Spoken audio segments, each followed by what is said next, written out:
Here we are live at the Forks in the center of Winnipeg, in the heart of the province, the country, the industry. It's happening live right now. Everybody's got to know what we are doing. Why? Because we're at the meeting place, aka the heart of the Forks. And right now, I'm about to introduce to you our third series of Versus Winnipeg artists.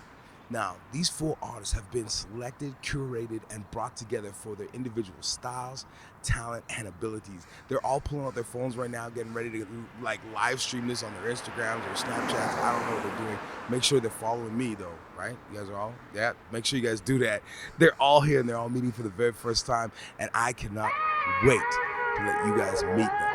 Coming up right now, first, this man right here, he's first because he was here first, so he's coming up to the microphone right now. Boom, get up in here.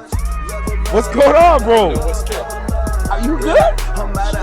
Man, let everybody know who you are. I go by the name of Tek Pro, aka the Technical Professor. Yeah. Tell me about that name. That name is so original. It is so unique. Tell us about it. The name had an origin back like 12 years ago. I was trying to come up with something that encompassed my style as best as possible. And I would always say, if you could look up technical in the dictionary and professor in the dictionary, it defines who I am as an artist. I just want to spread knowledge and do so in a analytical, technical way. Because I love wordplay. I love this art form in such an amazing way. It just moves me. Like I can't even, I don't have words to describe it properly. That's amazing. That's like a spiritual thing. Like that's how deep it feels for you. Yeah. I'm feeling that resonance coming off of you, bro. Now, you said that you kind of chose the name about 12 years ago. Yeah. Now, I'm assuming that you fell in love with hip hop or you got an awareness of hip hop. When did that start for you? My awareness of hip hop and the love for it started when I was about 14. I was brought into the scene by my family. My cousin, White Rhino, he was a staple in the Winnipeg scene for the 30 to 40 generation right now, like early 90s.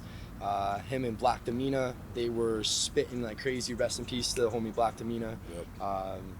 Yeah, they really sparked the love for it and the lyricism back in the day. That's fantastic. Do you remember the first artist or first songs that you got into that you were like, this is it, this is what hits, this is what talks to my soul? Shit. First artist, as cliche as it is, being a white rapper, I heard Eminem the first time, Purple Pills, D12.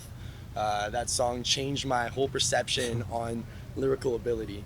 Like Kaniva and the whole crew, like D12 were killing it at the time. Different era of hip hop. Hey, it's still hip hop, right? Like you got to think about it.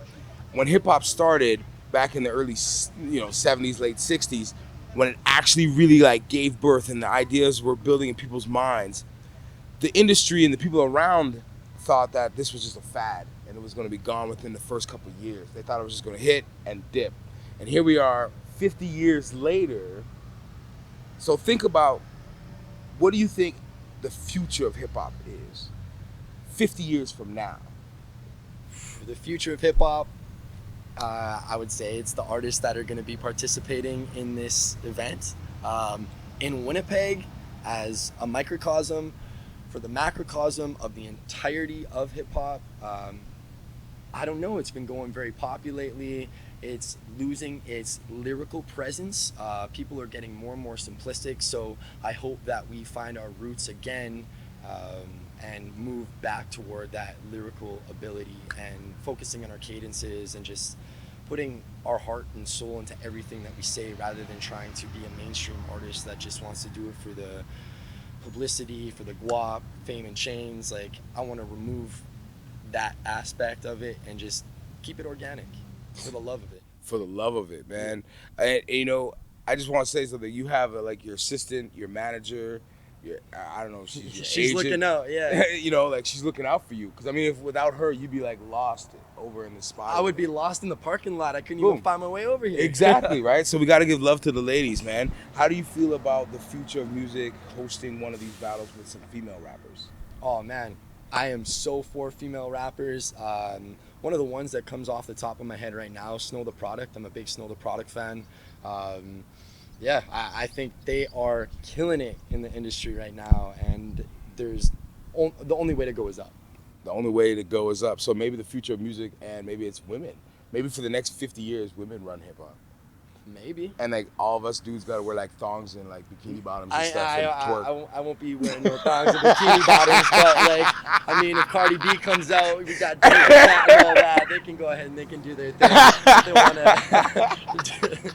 to Meg Thee Stallion, sure. That's awesome, man. That. You know, I appreciate your time coming down here today.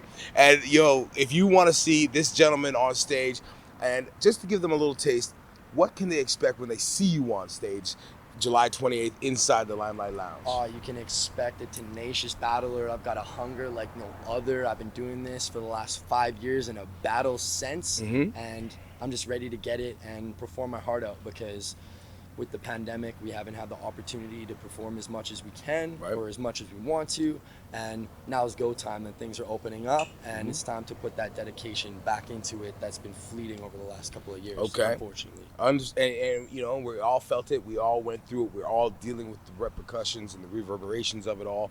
It all makes sense. However, are you prepared to put on a show, or are you just a battle rapper, just a 1 verse, 2 verse kind of person? Like, do you have songs? Do you have like things that will capture fans? I have a catalog. I've been sitting on a lot of music. I'm probably sitting on 60 songs right now that are unreleased. I am a hoarder of music because I call it artistic depression. Everything that I work on, I always try to move on to the next project because the last piece wasn't good enough. That's a challenge in itself, but I'm always sharpening the sword. Battling isn't the only thing I do. I started as a performer first and foremost, and I got into battling later, so trust, you're gonna see a lot of secrets coming out of the bag. Oh, he's gonna let the cats and the secrets and the swords out the bag. Make sure July 28th, you are in the spot, the Limelight Lounge, 531 Riverside Inn, right downstairs in the basement. It's 18 plus. I'm sorry. Soon, I know a lot of people want to come, but you will soon be 18, and then you will soon be able to join us. But in the meantime, anybody 18 plus, make sure you come through. Make sure you have your valid ID, and make sure you bring $10, because that's all cost at the door. We have food specials. We got everything for you down there, and we got music. We're gonna have the legendary DJ Bunny or DJ Swift there. It's gonna be fantastic. So come early, because last time it got pretty hectic, okay? I look forward to seeing you there, man. Respect, bless. Thank you so much, Tek Pro. Boom, Winnipeg. If you don't know, versus Winnipeg, part 3, baby. Peace. No matter how you can never touch.